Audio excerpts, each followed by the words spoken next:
मसाला मखाना, तर त्यासाठी आता मखाना घेतलेला आहे. एक वाटीभर, मोठी वाटीभर मखाने कढई ठेवलेली टाकून घेते.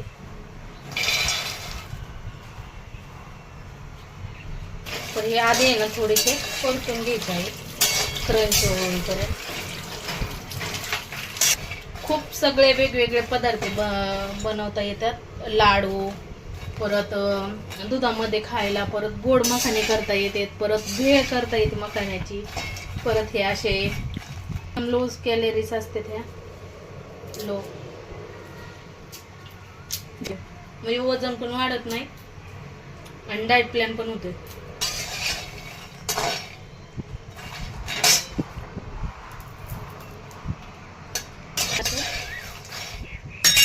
झालेले आहेत पाहू शकता. आता काढून घेता येईल ताटामध्ये. बटर टाकून घेते आणि ना तुम्ही हे पेरी पेरी फ्लेवरचे बनवू शकता किंवा मॅगी मसाल्याचे बनवू शकता किंवा आपले साधी लाल तिखट टाकून आणि चाट मसाला टाकून आणि थोडीशी हळद टाकून बनवू शकता. थोडी हळद,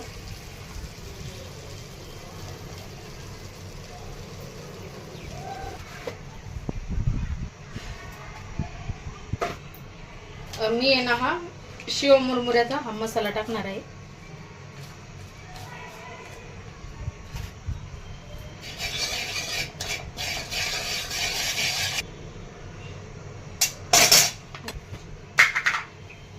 एकदम थोडं लाल तिखट टाकणार आहे. मखाने यामध्ये टाकून घेणार आहे. तर गोड पण बनवू शकता. गुळाचा पाक करून त्यामध्ये तीळ टाकून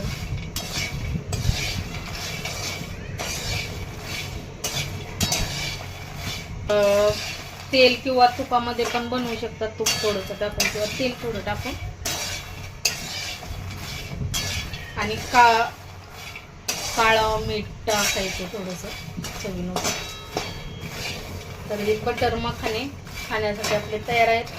आणि हे लहान मुलांसाठी आपल्याला पण छोटी भूक लागली तर खाण्यासाठी नाश्ता टाईप खाना आहे ना खाण्यासाठी तयार आहे. गॅस आता बंद करून घेते. थोडासा चाट मसाला टाकून घेता येईल आणि चाट मसाला टाकून मिक्स करून घेतले. चवीनुसार मीठ, हळद, लाल तिखट आणि थोडासा आपण चिवडा मसाला टाकलेला आहे आणि चाट मसाला. तर तुम्ही पेरी पेरी मसाला टाकू शकता किंवा मॅगी मसाला टाकू शकता. तर व्हिडिओ आवडला तर लाईक करा, सबस्क्राईब करा. आता गॅस बंद करून घेते. आहेत मसाला मखाने आपले बटर मखाने मसाला मखाने. तर या मखाने खायला, मसाला मखाने खायला